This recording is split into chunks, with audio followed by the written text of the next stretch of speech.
Hi, good day, and thank you guys for joining us in what we think is a difficult time slot, but you are going to make it much better for us. So this session is entitled Building a Thriving Organization Through Diversity and Inclusion. And during the last 48 hours, there have been countless sessions that have really focused on building the talent of the future, the workforce of the future, culture, leadership, people. So great to see those topics brought forward in, I think, a really positive way. I'm Pat Milligan, and I lead a part of a consultancy called Mercer. It's an HR consultancy, so we focus on a lot of these issues all the time. But my personal passion over the last several years has really been on women and diversity. I did the research on called When Women Thrive and focused on what's it going to take to ever get the right representation of women and other diverse populations in the workforce. And the math is bad. So we'll just start with, at the rate we're going, we're really not making tremendous progress. So, but today I'm thrilled to be joined by a really diverse panel. And they have very, very different perspectives. To my right is Marcia Page. She's the co-founder of Värde Partners. And my conversations with Marcia, she brings a very strong perspective on investment management and what's it really going to take in an industry that I think we can say has not yet made the progress. To her right is Troy Carter. He's the founder and CEO of the Atom Factory and Cross-Culture Ventures, Cultural Ventures, and the lens of entertainment and artist management. But again, the view that this industry, the industry of entertainment and media, is lagging. And so we want to hear Troy's view on that. At the down to my left is Lucy Parker, and Lucy is from the Brunswick Group and a very strong leader in communication and branding, but has done a lot of research on diverse populations, particularly the LGBT community and the business case for LGBT. To her immediate right is Kelvin Thompson. He's the founder of MontaRosa, which is a firm that focuses on a new way to think about executive search and recruiting through the lens of a different talent paradigm. So look forward to hearing that perspective. And then finally, John Stackhouse, the Senior Vice President of Royal Bank of Canada, only been there a year or two, so brings, again, a media and entertainment view to an industry. So look, let's jump in and let's start the conversation. And I'm Lucy, I'm gonna ask you to start. I had the pleasure of being with you in London 6 months ago, and I was really fascinated by your research and work on Open for Business. And when I look at what you've done to try to build the case for both the business and social case for LGBT and why you're so passionate, I thought we'd start out with that lens because it is a lens that we don't explore here as much as I think we'd like to. So thank you. Start. Yes, we became very passionate about this subject. And let me wind the clock back a bit to tell us a story about it. We could ask ourselves the question, why does any of this matter? And I think one of the things that you really notice in companies is that case is very often made that what you want the company to do is to have a workforce that represents the world in which it works, and indeed the world in which it probably sends products and services into. So it matters because a company is part of a wider world. And I found myself at a conference at the very point at which there was really stress and strain on the world stage about LGBT rights. Whilst in some parts of the world, you could see an open mood coming, relaxation of what had been long-held legislation against it, but in other parts of the world, people dying, people being arrested, people being killed. This is not a joke. This is very serious stuff, and you can see it in the papers this week in Chechnya. This is a very live issue in the world. And we were talking to other businesses, big global businesses with workforces in parts of the world where this is actually a very live and dangerous issue for their own workforces. And those people started to say, we can't make any difference by ourselves. Very often these are Western companies, northern companies, some parts of the world in which they're operating, we were particularly in Africa at the time. Those are not companies where it can help to speak up, and the people in those countries were saying an individual company can't speak up, but together we can. So with a colleague, John Miller, we wrote the report Open for Business. And Open for Business makes the business case for LGBT inclusion. And it says that it's better for individuals, it's better for businesses, and crucially, it's better for economies. And this is really a point of view that says that a world that is open, a world where people make connections, a world where people are unafraid of connecting with societies other than themselves, is actually part of what is making the world safer, what is making global trade more powerful. And it was really to put a hard business case into the hands of people who were prepared to make an argument and to have businesses stand together. And we've had 20 global brands stand together to voice together that they care about LGBT rights. And really, I think the important thing about that is LGBT is one fragment of a whole equation about inclusion. Absolutely. And what you're seeing in the outside world is that more and more businesses are taking the subject up because they manage people, they care about people, they recruit people. A company is only its people. And so companies at their best have a very strong capability to manage talent and manage what is going to get the best out of talent. So they are speaking up in the world and saying a culture that is not inclusive doesn't work. So let me keep building on this notion of the business case, because again, John, when I looked at the perspective of RBC, one of the things that really struck me is the blueprint, your blueprint for 2020, but it was the phrase that diversity and growth are not just integrated, they're inseparable. And to get the innovation and to get the business impact you want, you have to manage and lead that kind of a workforce. But it's rare for a CEO and executive team in your industry to be as clear about this topic, but also to do the math. So what matters here, and I just wanted you to kind of share, how did they build that kind of business case, because it goes back to a compelling, an exec team that feels deeply that this is going to make a difference. Sure. Well, first of all, thanks for chairing this discussion, and everyone for being here. This is an absolutely critical conversation. We're bankers, so of course everything has to be distilled to numbers. But let me give you a bit of background, just riffing off some of the things Lucy was saying.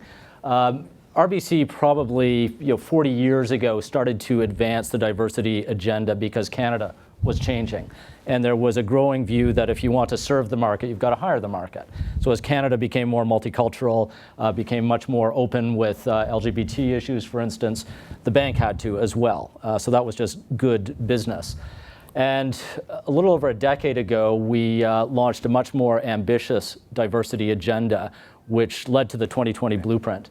And it was started by our previous CEO, Gord Nixon, and his head of HR, our CHRO, Zabine Herji, who's still head of Global Human Resources. Setting out metrics for the organization. And we have something called the Diversity Leadership Council, which meets quarterly, and it's fascinating to sit in on this. It's chaired by the CEO, and the heads of all of the businesses have to come, and there's a scorecard. And it has red, yellow, green, or green, yellow, red on a whole bunch of metrics at all levels of your part of the operation. And the CEO goes around the table and says, so just, give us a bit of insight, Pat, on why you've gone from green to yellow for females in mid-management. Just curious. And you can almost see the beads of sweat come down. These are people who run billion-dollar enterprises. Right. And it drives results. But my boss, Dave Mackay, who's the CEO now, has taken it beyond diversity to diversity and inclusion, which is one of our core values. And he said, this has got, measurement is absolutely critical, but it's really a conversation and a mindset. And he's not there with a baseball bat whacking people for falling into the red zone. He just wants to understand how we are progressing or not progressing in different areas, and how we can be more inclusive of everyone, including white males, right. Because we need the whole of the population working together for the organization. And what we've seen over the last few years is an amazing transformation, or transition, I should say, in the conversation towards one of innovation. Mm-hmm. This isn't about social justice, although that's part of that. This is core to innovation. And we have the deepest conviction in the organization, and a lot of proof, that you do not get innovation in today's economy, whether you're a bank or a creative agency, if you do not have a diverse population and an inclusive workplace that's bringing people together from all walks of life, bringing lots of different brains together, and creating great, brilliant ideas that are then executed by a whole bunch of different people. So it's just to build on the theme that it really, you don't need the business case or you don't need the math. I'm going to come back and spend a lot of time talking about that because it's interesting to me why certain industries really leapfrog and believe so deeply that they've got to actually build that kind of a culture.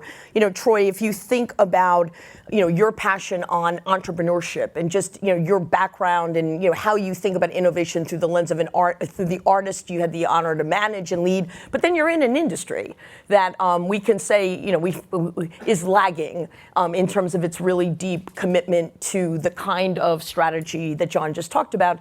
How do you keep your energy on this, because it's not an industry that has moved as quickly as some of us would think, and I know you've got a lot of passion around this. Yeah, I think for us, in terms of our investment fund, it's just putting our money where our mouths are, and we do think there's a real business case to it as well. So being a African-American entrepreneur, I really recognize the amount of bias that's in the business.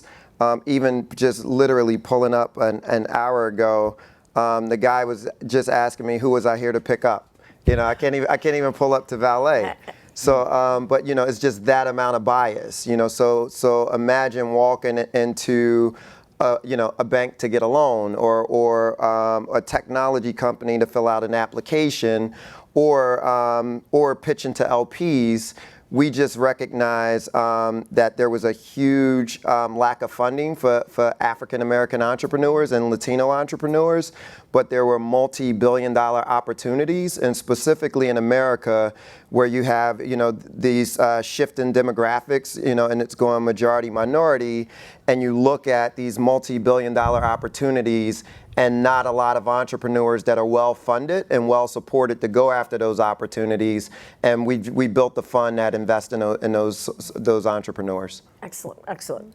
So do you see? So you're talking about the fund, but I'd love to hear your insights about the overall media and entertainment industry. And again, as you look at how do you actually get the passion and commitment to the diversity that you need at the senior levels, and do you have a role you think you can play in that? Yeah, you know what, like the entertainment industry, for as diverse as the entertainment field, on the surface level looks, when you look at music, there's a complete lack of executives of color or women. 0 women in those seats, by the way, and probably 3 executive C-suite level women in the music business. And so it's very similar to sports, where you see a lot of color on the court, and but in the owner suite is a limitation. And so the music business is much like that. What I do love is, it's also full of entrepreneurs. So, so we come from a school where, in hip hop specifically, we built hip hop culture off of being told no. So we were making these records that, we then went to major record companies and they said, we don't understand the music, we're not putting this on our label. So we were forced to start record labels. And then, we would have these ideas for apparel because all of these kids around the world would want to dress like us. Then we went to some of the fashion brands and they said, we don't want the partnerships, we'd rather not. So so a lot of the entrepreneurs that you see in hip hop were kind of forced into starting apparel brands, which turned into, big apparel brands. And you see what Russell Simmons have been able to build, Diageo with their partnership with P. Diddy, Jay-Z, what he's built with Roc Nation, but this has all been based off of big companies not really wanting to be in business with the culture. So it was born out of necessity, but also innovation and belief that we can make a difference doing this the way we need to. Exactly, and it's not sitting around waiting for validation from a big company or somebody to kind of validate you as legitimate. If you're willing to put one foot in front of the other, that's the one thing I love about music, right? It's cheap to do, but technology, you got to raise capital. That's the difference. So you got to have access to capital. So so we've been having a huge focus on being able to provide that. So the access to capital and the kind of, if I don't do it myself, it's not going to happen. You could look at, Marcia, your industry and say, there for the grace of God, these women would not, and other diverse, would not be actually building the kind of teams. I mean, one of the things that jumps out when I look at your firm is just the incredible diversity on your team. And so somehow you had the real passion to actually start looking for building a really different kind of a team. But it wasn't easy. I can't imagine it was easy to find the talent, and we're going to talk about that, but also, to convince them that this was going to be a culture that was going to be different. Talk about how you found the commitment, and then how long it takes to sustain it. Right. No, it's a very good question, and I think it's a fair representation to say that when we founded Värde in 1993, that creating a differentiated culture within financial services, and mind you, even more narrowly around alternative investments and private equity, was an important goal for me, and being able to shape that culture. So when we started the firm, there were 2 other founding partners. We were a third. The issue was kind of in and around fairness. And we were going to be very much grounded on issues of mutual respect and collegiality. We're going to have some fun in the process as well. And we built in a very, very rigorous hiring process very early on in the business. And that was in and around personality and critical thinking and how you're going to work within a team-oriented kind of culture. And that has sustained us a very, very long time. I will say, though, call it 18 months ago, even within that culture and having a very distinctive and intentional approach to it, I personally looked up after, having been in and around it for over 20 years, and was still a bit disappointed as it relates to our own and broadly the industry's goals and objectives broadly around diversity and inclusion. And we found it particularly in the case of the investment professional side of our business, where we've been able to achieve good diversity across most of our functions. It has been particularly difficult to achieve on the investing side. And really, it's been over the last 18 months where I had that aha moment where it was like, okay, culture is absolutely critical, it's necessary, but in and on its own, it's not completely sufficient. And that there really are not one silver bullet solutions or 2 or 3 that we'd love to be able to grasp onto, but that there are many, many ways that we need to build into the design of our organization, ways that we naturally mitigate conscious and unconscious bias that we all naturally have. And that has been, for us over the last 18 months, a big, big project for us to start building that into the business. So we're going to kind of shift a little to conscious and unconscious bias, but but as I turn to Kelvin and just we used to call it racism. Now that right. Very good, very good. And we'll talk. We can talk a lot about that term because people just one of those words. But over the last 2 days, it was really fascinating to me, and I mentioned this to Kelvin that the only more maligned group than actuaries was actually executive search consultants, and the number of people on a panel that blamed the lack of diversity and inclusion on the search industry was pretty fascinating to me. So, I'd love to hear you talk about when you decided to found your firm, and you look at how you think about talent and how you think about diversity and inclusion through the lens of looking for people that don't just look like us. Certainly as an executive, I struggle with it takes a lot more time to find the diverse talent, right? So first and foremost, is it fair that we actually pick on the executive search industry? And if not, how do you actually defend everyone looks like us and thinks like us and has the same competencies that we do? Well, seeing as the client is always right, I have to say yes. I don't think the search industry has helped. And I think quite often, having worked also in major large search firms and other boutiques, I think it tends to sort of follow along. It's a very rich industry that makes fees on a very sort of pretty low margin to entry. And so quite often it's really just following along and not really contributing to any of the discussion. Although I have to say that along the way over the last 15 to 20 years, although I have been in the industry 30 years, I have met a number of search professionals who are part of the dialogue and are changing the game. To go back to what we do, well, let's give you two observations that I had before we set the firm up, and my partner Jodie Cayley is also in the audience. The observation one was that when I was working for one of those large search firms, that nearly all the executive or CXO level searchers that were mandated were what I call distressed purchases, distressed acquisitions. Someone's left, someone dies, someone completely fails. And so the CEO or the board is kind of left, sometimes it's the board because the CEO is the one who failed or left, is kind of left flailing. And they have to fill that job really quickly. Mm-hmm. And actually, I don't think the intent in those cases is not to hire someone who's diverse. I just don't think they have time to think about it, is one. And two, they only want to hire, because you've only got a very short period of time, you want to hire someone you either already know, in which case they're within your ecosystem, so therefore probably look, feel, touch, and smell like you, in many cases, or it's someone who has done the same job somewhere else, doing exactly the same job, which is why you see these people moving around, because that gives you a comfort factor and you think de-risks it. That was sort of observation one. And so therefore, if you think that executive search is going to suddenly produce diverse candidate slates, they're not going to, because the clients don't want to buy it. Right?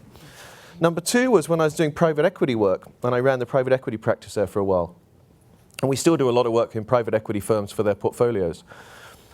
When they want to go out externally and hire CXO positions, CEOs, etc., for their portfolios, their mandate's very clear. If you're a grocery chain, they want to hire someone who's driven a grocery chain and been a CEO or a CFO in exactly the same job. The reason why is they don't want the risk. Right? And so, again, because of the population you're drawing from the past, you're not really going to diversify the candidate pool.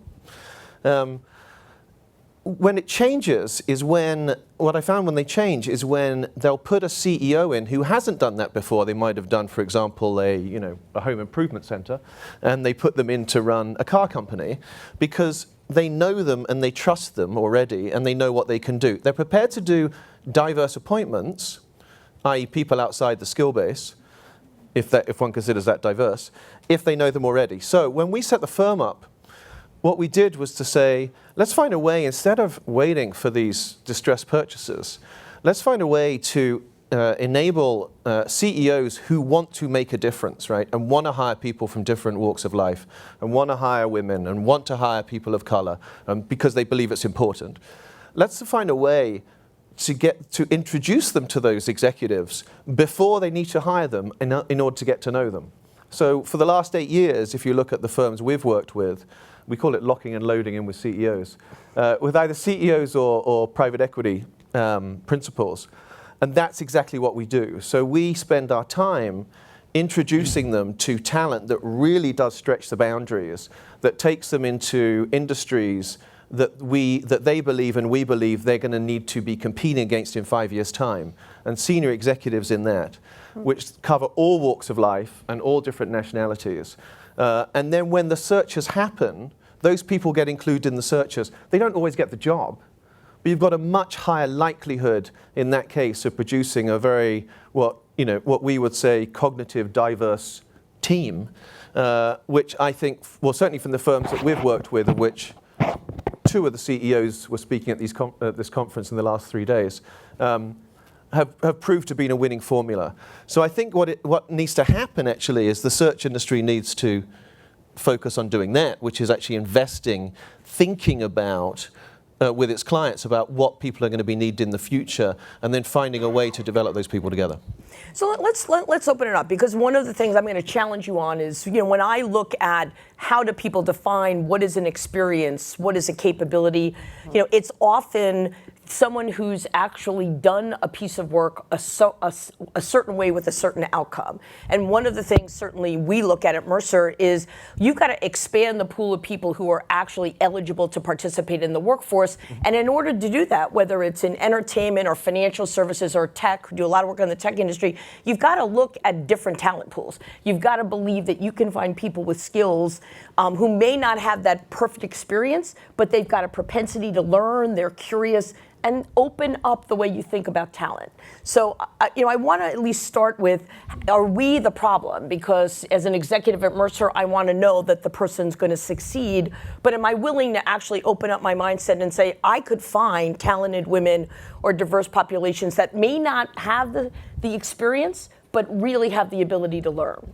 So I'd love to, let's just let it go. But I actually worry that we're so risk averse with talent that we actually say, prove to me this person's going to be successful. So, let's let you guys debate it. But I actually think we're part of the problem, because we want to know what's the probability that this person is going to execute this job the way I want them. And am I willing to take the risk with someone who doesn't have the profile? So I'll take a shot. Sure. And suggest that we might have been a tad guilty of defining a relatively narrow set. Now I'm going to pick back on the investment side, particularly of our business, where generally we're hiring people with MBAs that also have 3 or 4 years of additional experience beyond that. So the universe classically that we can drive a diverse candidate pool is already very, very small. And I think one of the things we're challenging ourselves is how do we open the aperture of the types of candidates that we're going to do, and then to put the pressure back on the recruiters to give us, within a broader range of competencies and criteria, a diverse candidate slate. And then from a research-based, knowing that if you have more than one candidate that's diverse, the likelihood of that person being able to go to the next level of the interview process is also materially improved. So it's the combination, I think. Yep. So please go ahead. No, please. Well, one of the things that your comments made me think of, and I hadn't thought like this before about it, is in my life, I spend my life working with businesses who want to in some way identify, demonstrate, amplify that they can deliver social performance. And I think that's a new thing about leadership. It is being asked to deliver social performance alongside financial performance. And that's a relatively new, and I hope encouraging, trend. Now, what I hadn't really thought until hearing you say what you just did is we see that in lots of frames of reference. You see that in, let's take one that as another unifying theme, carbon. You might take it in raw materials. And a company's going, we have to behave in a way that allows the sustainability of our long-term natural resource supply chain. When they say that, they take it for granted that that's a long-term strategic decision, and crucially, it's going to require them to do things differently. Where if in the talent conversation it's a constant smash and grab at the top end for somebody slightly different, actually maybe there's a way of thinking about it which is about the long-term strategic play to go look for people in different places, go bring people up through the business in different places, to think of it strategically and holistically, because even the journey from diversity to inclusion is part of that journey. Diversity is effectively counting heads.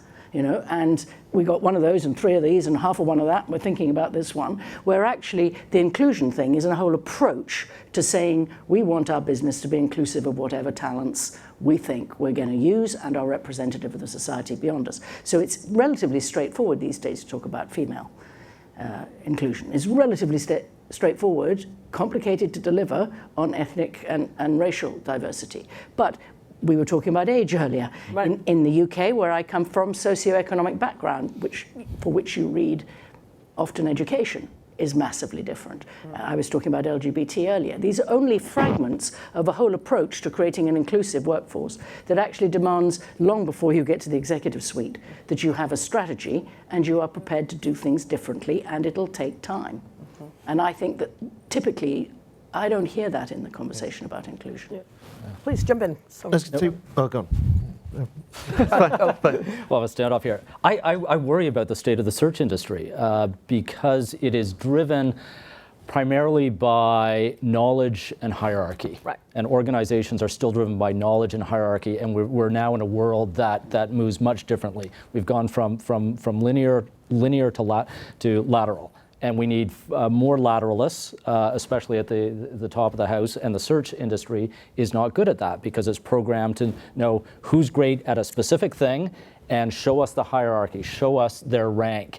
And all the great things that are happening in the world today are being done with disrespect to rank and previous knowledge. So we need to work with the search industry to help you help us think, how do we get more lateralists? And I'll give you a little insight. I hope this is helpful of some work we're doing with, just to make a point about hierarchy, with students. So we are trying to drive an agenda known as work-integrated learning, so co-ops and internships to transform post-secondary education. And we bring students in and give them great assignments and then send them back to school, say, take the assignments with you.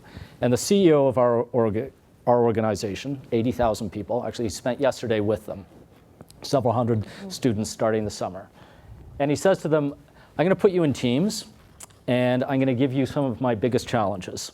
And I'm going to give you access to all the resources in the company and some mentorship. And these teams, we started this last year. Half of the students roughly are foreign-born. We don't ask or measure, but that's our estimate. Break them into teams, very diverse, give them access to the organization. By the end of last summer, we had 2 patents out of this from students doing incredible things because they came in without sort of our prescription of what knowledge and hierarchy is, but we're able to look at our problems and say, have you ever thought of doing this? Yeah. And they did it.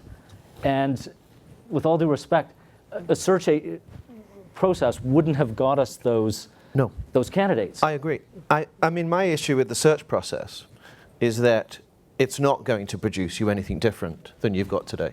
Yeah. It's not, period, end of song. That's not what it's designed for. I tend to abhor that kind of search work, but that's my view.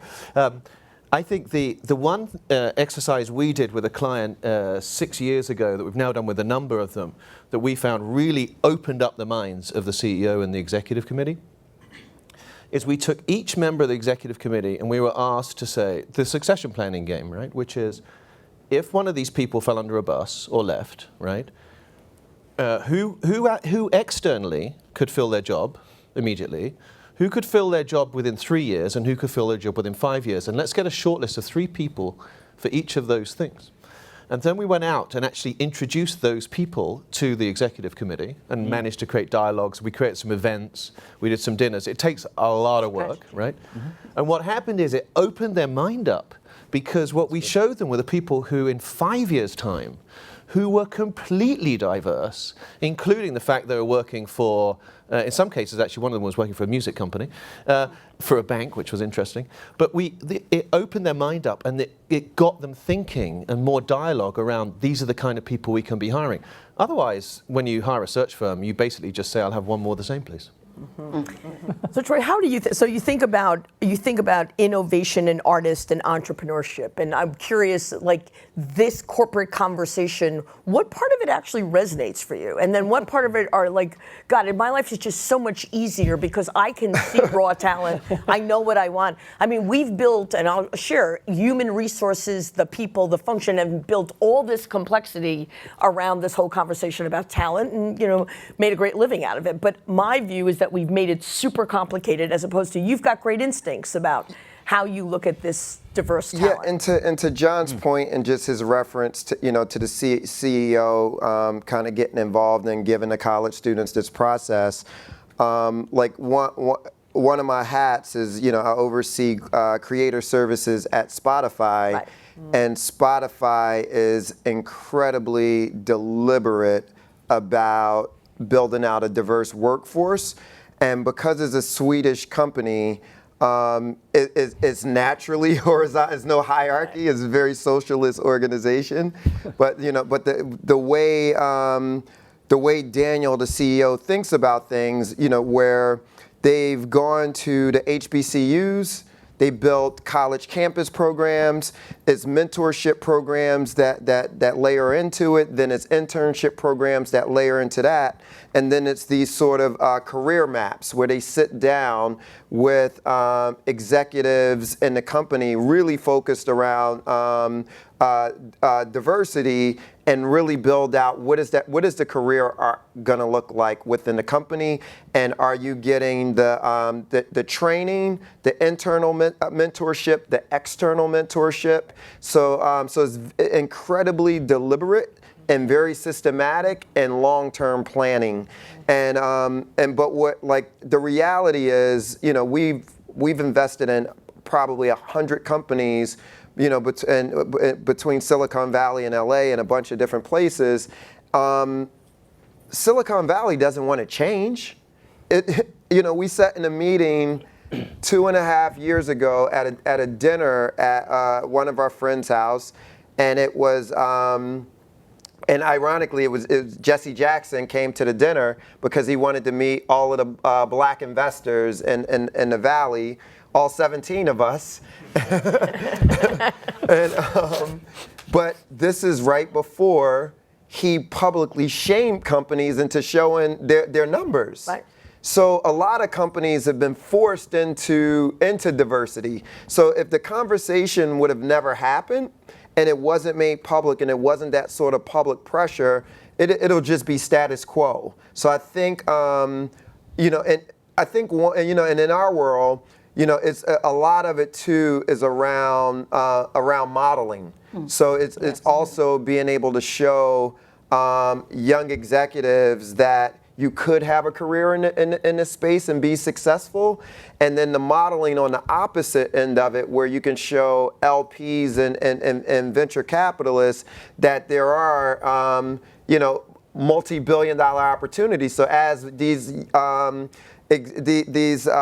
diverse founders get exits and returns for their investors, it's actually gonna open up people's minds to pour capital into it. So you used the phrase a number of times, measures, right? Measures. And I just want to open it up to, we could spend the entire conversation about math and quotas and analytics, but given that May 4th is Global Pay Equity Day, and I'm still working on pay equity, I actually do want to talk a little bit about what gets measured matters, right? So in our research, it's really clear that organizations who are really transparent about their math, they're very clear about their pay equity data, they're very clear about their promotion rates for diverse populations, outperform in terms of future representation of all populations. But boy, it's tough, right? So I wanted to at least open up the conversation, maybe Marcia, you can start, on this notion that how do we really feel about the math? I mean, two things I think are interesting. Christine Lagarde, has actually been very vocal 3 years ago that she was anti-quotas, right? So when we first looked at quotas in Germany, the UK, very strong view that this is not going to help. This year, she was public at Davos that actually, I've changed my mind. I actually think holding quotas. So I'm going to let you both start, but you've got a government now that's very clear about their 50-50 representation. Mm-hmm. So maybe Marcia, you start and you can build on the notion of does it matter to actually set targets. I would say I think I probably started more in the don't love the quota category. But increasingly have come to the view that like any goal for an organization, I think making it significant, having the right tone at the top, making sure you've got goals that are measurable over a period of time, because you have to recognize that this stuff takes time and it's a multi-year process. And especially in financial services, to go to, comment on your point, John, we like numbers anyway, right? This is how we get stuff done. We create initiatives. Some of them have multi-year pieces, but they're goal-oriented, they've got milestones, and they've got goals associated with them. So and we've built this in really over the course of the last 12 to 18 months at Värde.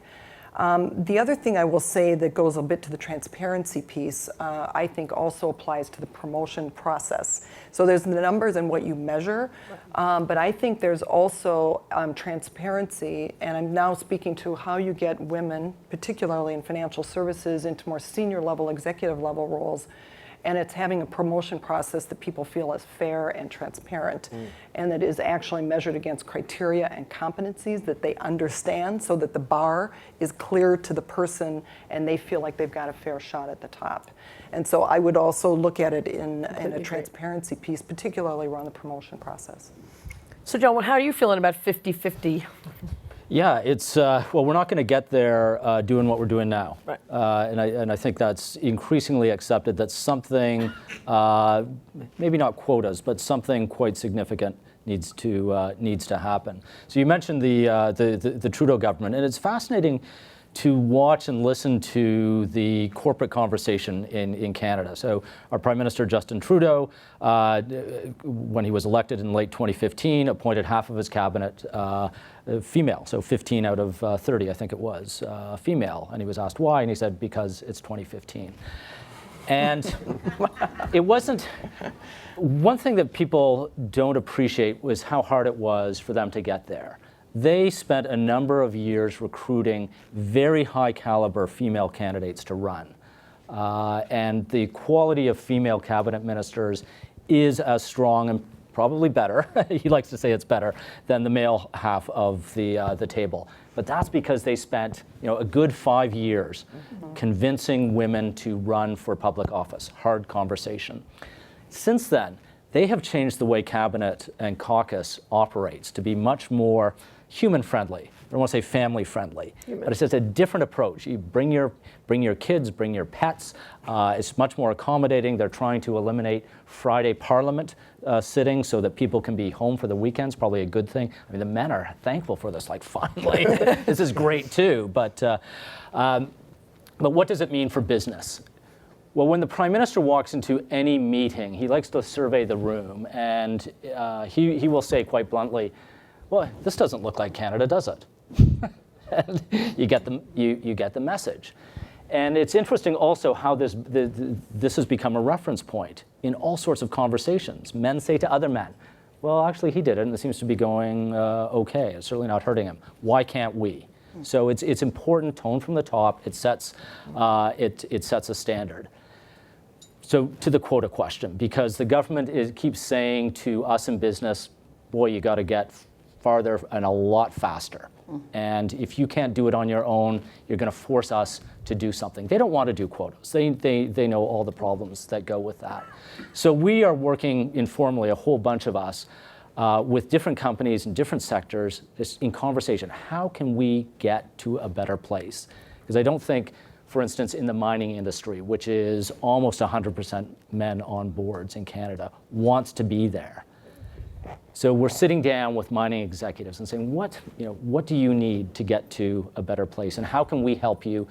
This isn't government threatening you. This is fellow business people saying, let's get on with it. But we got to get there faster, and 2020 is coming hard at us, and it's a good deadline. Lucy, you have a view? I have a very simple view that there's a lot of people here with a lot of experience in delivering this, but what really hits me is you use the word people being shamed into something, or you use the word being encouraged into something. Yeah. There's a sort of symbolic power. This doesn't look like cabinet. So I think really it's about asking people to hold an almost impossible duality, which is that you probably need some targets, but you need them almost for their advocacy and symbolic power as much as you need them for the actual delivery, because you're not really saying it's got to be 50-50 of this and of something else and of something else and of something else. The targets could blind you if that was all you were doing. But if they go hand in hand with an inclusive approach, and crucially, the power of top leadership in government, in business, and elsewhere, to create a public voice, to create advocacy. I was talking to my colleagues in Washington who were raising the other day, by the time you have BlackRock saying, we want you to be fluent in diversity. Oh, and by the way, in carbon. By the time you have Jamie Dimon coming out and putting diversity at the top, this is putting pressure on other people at the same time as your point of good examples of it being possible. Right. So I think it's about it all stirring in together. It's not targets and numbers alone. Well, in technology, so again, I'm going to just open up on the conversation about unconscious bias, but certainly one of the things that we're most hopeful of is the role that technology is going to play to begin to take the biases out of a lot of these HR processes. So Iris Bonet, a professor at Harvard, she does amazing work, and she did the study of the New York Philharmonic, and why was it that the New York Philharmonic was 70% male? Cut through it. I mean, if you basically, when you did blind auditions, they found even blind auditions where they had a curtain, if the selection crew heard the women's heels clicking on the floor, they didn't change the data. If everyone took their shoes off and the selection committee was truly blind, you couldn't actually tell. They got to 58% of female and diverse population in the New York Philharmonic in less than 1 year. And her point is that we all have biases. And so the more you can actually use technology, so we don't have time today to really dig into that, but we're really seeing that technology applied to resume assessment, that women and other minorities write their resumes in a collaborative community way. I will write, I communicated, I collaborated, I did. You write, I came, I saw, I conquered. And if you don't actually take some of the biases out of how people write their resumes, you can actually have a real biased environment. But we have to be careful, though, that it's not bias even within the software that's testing for the bias. Totally agree. Totally yes. agree. And totally agree. so whoever's programming, and it was a young woman from MIT that just recently did a presentation for us that was fascinating, because she was working on facial recognition software, and she was African American woman. It didn't recognize her face. So from complexions and so it's certain things. So the engineers didn't go into it with any ill intent or anything like that or whatever. But she did a great TED talk too. And so she goes around and actually audits software for different types of biases. I have a practical non-technology solution to it. So if you are using a search firm, we have this now with 2 of our major clients, which I think is fantastic. So if you're using a search firm to do searches, normal searches, don't pay them a shortlist fee if the shortlist doesn't have diverse candidates on it. It's actually really straightforward. I mean, it's the old adage of England where if you don't shoot for goal, you'll never score a goal. If you don't have a diverse candidate on a shortlist, you never have a diverse candidate. And search firms change the resumes anyway. Right, we change them, right? So if you punish them, we do. We change them. So we put them in standard format, so they're all the same, right? And so I think the whole thing to me is just punish the person who's providing it to you if they don't give you what they want, and put it in the contract. To me, it's very straightforward. We love it. For us, it's perfect. I think it caused a lot of firms a lot of pain, but I think it's the right thing to do. Pat, Yes, the book, please. there's a book that was written by the woman that you're referring Iris from Bonet. Harvard called What Works, which I think is an absolutely fantastic read around around this topic. And going a little bit to your technology point, her point is we all have unconscious bias. We've spent billions of dollars on diversity training that actually has shown very little results, right? So rather than attempt to change everybody's unconscious bias, that the opportunity is to build into your organizational design a whole range of things from the pipeline to the promotion process that are sought to mitigate unconscious bias. The technology piece of this that I think is fantastic and that gives me some more optimism, is that it's so data-driven and research-driven. And these are really, recommendations that in many cases are relatively easy to implement. They can be scaled. They're applicable across a wide range of industries, but they're based on data and research-driven information that otherwise a few years ago we might not otherwise have had access to. Excellent, excellent. So we're going to try to open it up. I think we've got, it looks like we've got about 10 minutes, so we're hoping that we can take some questions. So please, who's ever got the microphone, please jump in and we'll direct them to the right people on the, so anything we haven't covered that you want or anything you'd like to build on. So thank you so much for this conversation. My previous career was as a professor and academic leader in electrical engineering, so I'm spent, besides the technical stuff, a lot of my career trying to get more women faculty in engineering and many things like you're saying, building a pipeline, putting people in touch with others, thinking about hiring outside of the standard track because women don't progress through the standard leadership track at the university. But one question I want to address to all of you is, even in universities where nobody is anybody's boss, There's a lot of really trying to rely on people to do the right thing. And when people do the right thing, and I think some of it, Kelvin, you had referred to, we call it diversity as a luxury. Oh, we can only consider diversity when there are lots of positions and hiring is easy. If we really have to hire just one person, screw that diversity thing.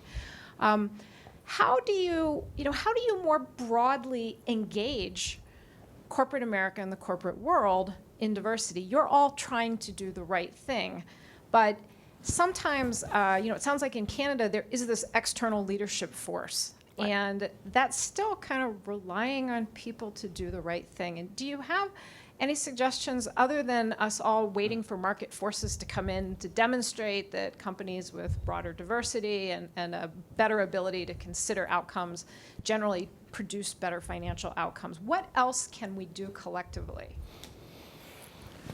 Well, look, I'll comment. I think in our research, it was very clear that your leadership model, if you do not pick people to lead your organizations, be they academia, corporate, philanthropy, that have leaders who are passionate about this topic, they really believe that this is an agenda that drives the kind of societal and economic change. They make it a personal agenda. It's all about what can I as a leader do, and they persevere. This isn't just a topic of the day. You need leaders who actually do this for those reasons, and you need the organization to build all the components. But it's heavy sledding. So, I mean, I don't think it's a simple, but we're very clear. I'm very clear when I pick leaders, I actually will look at their employee engagement survey. I've got 5 questions that are focused on diversity and inclusion, and I won't promote people who actually have low scores on creating a diverse and inclusive culture, bringing your whole self to work, making it clear that you think there's equality in terms of promotion. So I actually think there's a lot we can do to build it into the system, and let others build on that. But I actually think we have to do that. It can't just be dependent on just me as a leader. It's got to be leaders and organization building those capabilities. But I also think that it's really, really important that organizations that care about it and leaders that care about it do use their voice. I think that there are lots of areas where that's true, but I think this is one where it's super true. That actually advocacy that's why I was mentioning, for example, the Jamie Dimon position or the BlackRock position earlier. It does make a difference if people can hear that leaders in the sector they're in, however you interpret that sector, really believe this is real. And it's a straightforward thing to say, but it becomes a way of establishing new norms. And it is an area, because it's so culturally profound, where people can reinforce each other. I mean, certainly for me, Open for Business, when it came out of nowhere, you suddenly have 20 global brands really prepared to stand behind it and using their voice because everybody else is using their voice. And together that does make a difference. Question? You just got another. You can take this one. No. Question? Sure. Hi. Right. My name is Jama Adams. I co-founded a social impact business strategy firm called Side Porch. I live in Silicon Valley and have definitely been paying attention to this issue, and it's obviously very relevant to the work that I do with companies across the spectrum. I'm curious to have a little more perspective. Again, I'm in the kind of belly of the beast, and so I'm very, focused on technology in Silicon Valley. And I'd love to hear a little bit about kind of the macro perspective, both globally, but also putting it in the historical perspective. So both the recent past, how much progress have we made, and kind of looking toward the future, kind of where do you think we're going?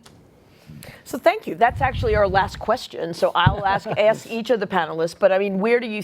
We are going to ask. What's the thing that each of us have done that we think makes a difference, and where do we think we're going to be in 5 years? So, try to put a few. I mean, what do you do that really makes a difference, and where do you think we're going to be? Because I think that will really.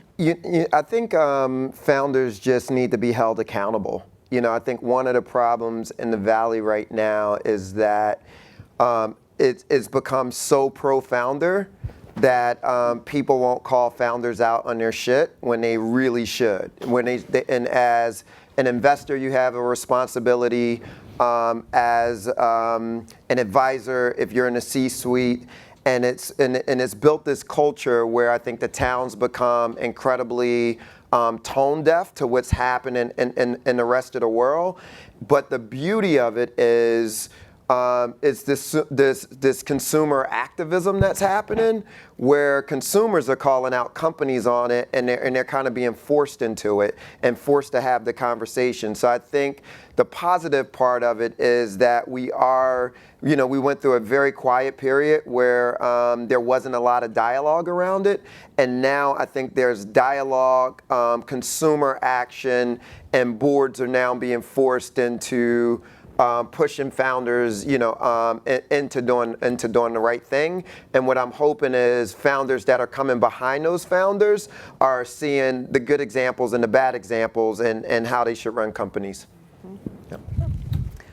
A little context. Having been in financial services for 30 years, I can say I can look back over this period of time and have seen relatively modest amount of progress in my entire career. And if you look at the numbers, female executives in financial services are a mere 16% globally. So we are in one of the more stubborn industries in any case. The projections that we see, and Jamie Dimon quoted this, I call it the 30 for 30 report, is that at the glacial pace that financial services is changing, it'll take 30 years before we get to 30% from 16%. That is the rate of change that we're challenged by. I've seen other reports that would suggest that we might actually move backwards. One of the things that proactively we've been doing is reaching out to other people in the private equity and alternatives industry at the most senior levels of those organizations, and thinking about ways, and this is very real time, about how we might be able to partner with each other in a much more, have a bigger voice, and partner together with other organizations and amongst ourselves to be able to kind of create a sense of urgency at this juncture. John? So just a quick asterisk to that. We're at 41%. I don't mean to be boastful, but just to show that if you measure this and you have tone from the top and you're diligent, and it does take 15 years, you can be like way ahead of your sector. And our board is 5 out of 13, not quite there, but again, because we're part of the 30% club, kind of pushing to be at 40%. But you have to measure it. You have to have leadership from the top. If I can try to bridge both those questions, it's interesting that Silicon Valley and university campuses are two of the most diverse ecosystems in North America, and two of the least inclusive places also in North America. And we really have to push this conversation from diversity to inclusion. You can't have inclusion without diversity, but you can have diversity without inclusion. We like to say diversity is a fact, inclusion is a choice. And we're not doing inclusion because everyone feels good. We're all sitting around in a circle holding hands. It's because the world is getting bloody complex, and it's going to be way more complex 5 years ago. And no matter what business you are in today, be it banking or entertainment or software in the Valley, it's going to be profoundly different 5 years from now. And therefore, you have no idea where you're going. And surely, as a leader, you want people unlike you around you, helping you get to that place that you cannot envision today. And if you're surrounded by people who think like you, look like you, have experiences like you, the same background, you're going to be set up for failure. And all those famous disasters that we're seeing coming out of the Valley, I mean, just look at the ecosystem around the leader. It is undiverse and therefore is going to be uninclusive. Okay, we have to end on optimism. Kelvin, optimistic. Yeah, I'm not good optimism. I'm actually going to echo Troy's comment. I'm going to echo Troy's comment. So I think there's actually it's a combination of the two. I think you have to have advisors who actually advise, right, as opposed to just exploit and take money. I think in corporate America, I used to try calling people out on their shit, and I got fired for it. So I don't do that, but I think you have to be able to point out what the issues are.